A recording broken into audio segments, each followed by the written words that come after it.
আসসালামু আলাইকুম রহমতুল্লাহ। 31 ডিসেম্বর 23 জামাত বিএনপি ও মিত্ররা সরকার ও ইসিকে সাফ যা জানিয়ে দিল। এখন কি ঘটবে? স্পষ্ট বার্তা, কঠিন বার্তা। দর্শক, বছরের শেষ সময়ে নতুন বছরের পদার্পণের আগ মুহূর্তে জামাত বিএনপি এবং তাদের যে মিত্র যারা আছে, যারা এই নির্বাচন বর্জনের পক্ষে, তারা সবাই একযোগে মাঠে নেমে সরকারকে, নির্বাচন কমিশনকে বছরের শেষ বার্তা দিয়ে দিয়েছে। কথা স্পষ্ট, এই নির্বাচন কমিশনের পক্ষে কোনো সুষ্ঠু নির্বাচন সম্ভব নয়। দলীয় সরকার অধীনে কোনো সুষ্ঠু নির্বাচন সম্ভব নয়। 7 জানুয়ারি নির্বাচনে যাতে জনগণ ভোট দিতে না যায়, এটাকে কোনো নির্বাচন হিসেবে স্বীকার করতেই তারা রাজি নয়। সাফ কথা তারা জানিয়ে দিয়েছে। মাঠে নেমে রাজপথ থেকে বছরের শেষে এই বার্তা দিয়ে দিয়েছে। প্রধান নির্বাচন কমিশনার ওবায়দুল কাদেরের ভাষায় কথা বলছেন। গণতন্ত্র মঞ্চের নেতারা কথা বলেছে। মানে প্রধান নির্বাচন কমিশনার বা অন্য নির্বাচন কমিশনার বিন্দু, আওয়ামী লীগ, এদের মধ্যে কোনো পার্থক্য বিএনপি, জামাত এবং তাদের মিত্ররা দেখছে না। সব কিছু রাষ্ট্র, সরকার, সাংবিধানিক প্রতিষ্ঠান, রাজনৈতিক দল, বিশেষ করে আওয়ামী লীগ মিলেমিশে মনে জন্য একাকার হয়ে গেছে, এরকম একটা বার্তা দেওয়ার চেষ্টা সরকার বিরোধী নির্বাচন বর্জনের দাবিতে বা ভোট বর্জনের দাবিতে মাঠে থাকা দলগুলো এই বার্তা দিয়েছে। গণসংহতি আন্দোলনের প্রধান সমন্বয়ক জুনায়েদ সাকি বলেছেন, প্রধান নির্বাচন কমিশনার বলেছেন বিএনপি নাকি নির্বাচন প্রতিহত করবে। প্রধান নির্বাচন কমিশনার ওবায়দুল কাদেরের ভাষায় কথা বলেছেন, নির্বাচন কমিশন সরকারের দাস হিসাবে কাজ করছে। দেখেন, প্রধান নির্বাচন কমিশন ওইভাবে বলতে পারে না, সেটা আমরা আলাদা কথা বলবো। কারণ বিএনপি নির্বাচন প্রতিহত করা বলতে কি বুঝিয়েছে সেটা তো প্র্যাকটিক্যালি দেখছেন, যে জনগণ যাতে ভোট দিতে না যায় শান্তিপূর্ণভাবে সেই লিফলেট বিতরণ করে আহ্বান জানাচ্ছে। বিএনপি কি নির্বাচনের কাজে বাধা দিচ্ছে বা এখন পর্যন্ত বাধা দিতে পেরেছে? এই যে প্রচার প্রচারণা চলছে, বিএনপি কোনো প্রচারে হামলা করেছে? একটা সিঙ্গেল এক্সাম্পল আছে? নেই। নির্বাচনী কোনো ক্যাম্পে বিএনপি হামলা করেছে? কোনো নির্বাচন ক্যাম্প কি ভেঙে ফেলেছে? না, এগুলো তো আওয়ামী লীগ নিজেরা করছে।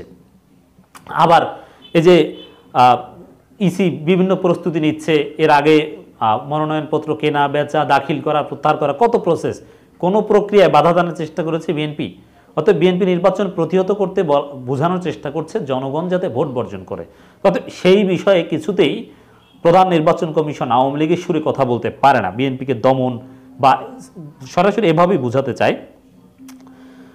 আজকে বছরের শেষের দিন প্রেস ক্লাবের সামনে গণতন্ত্র মঞ্চ আয়োজিত সরকার ও শাসন ব্যবস্থা পরিবর্তন লক্ষ্যে ঐক্যবদ্ধ হন, একতরফা ভোট বর্জন করেন শীর্ষক গণসংযোগ শেষে সমাবেশে তিনি কথা বলেন। গণসংযোগ করে যাচ্ছেন বিএনপির নেতাকর্মীরা, গণসংযোগ করে যাচ্ছেন জামাত ইসলামের নেতাকর্মীরা। বিএনপিও আজকে বিভিন্ন জায়গায় লিফলেট বিতরণ করেছে, ঢাকার বিভিন্ন জায়গায়, দেশের বিভিন্ন জায়গায়, সারা দেশেই তাদের কর্মসূচি ছিল। এবং আজকে বাদে গত 6 দিনের যে লিফলেট বিতরণ কর্মসূচি, সেই 6 দিনে 3.5 লাখ লিফলেট বিতরণ করেছে বিএনপি। এটা বিএনপির দেওয়া তথ্য। এবং হিসাব করলে দেখা যাবে ঢাকায় বিএনপি যে পরিমাণ লিফলেট বিতরণ করে, জামাতেরটা বাদ দিলাম, জামাতেরও এর চাইতেও বেশি সংখ্যক লিফলেট বিতরণ করেছে।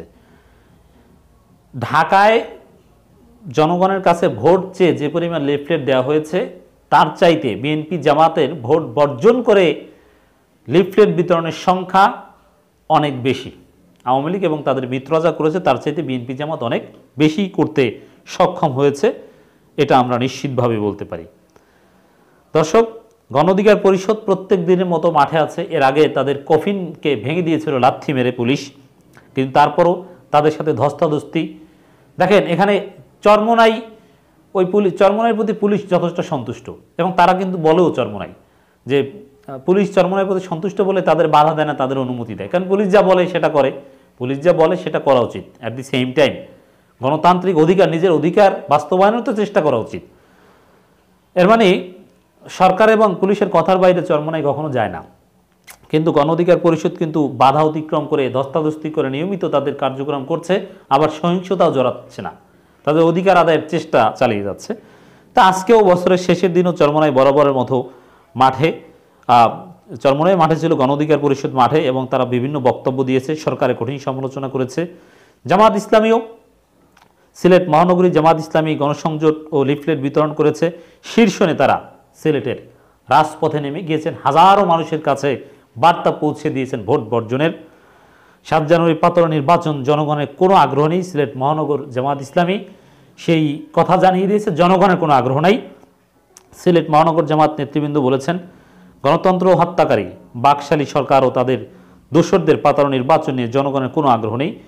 সরকারি দলের কতিপয় সুবিধাভোগী ও দালাল শ্রেণীর লোক ছাড়া কোনো দেশপ্রেমিক জনতা ভোট কেন্দ্রে যাবে না, সাফ কথা জানিয়ে দিয়েছেন। এবং অবস্থার দৃষ্টিতে সেটাই মনে হচ্ছে। ঢাকা মহানগর দক্ষিণ জামাত ইসলামীর অনেক জায়গায় আজকেও লিফলেট বিতরণ করেছে, ঢাকা মহানগর উত্তর জামাত ইসলামীও অনেক জায়গায় লিফলেট বিতরণ করেছে।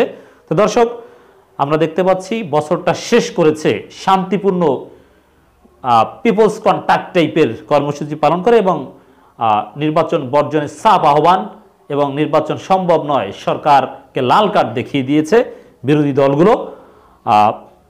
নির্বাচনে জনগণের কোনো আগ্রহ থাকবে না, সেটাই ঘটবে। বিএনপি জামাত যেভাবে জনগণের কাছে সাড়া পাচ্ছে।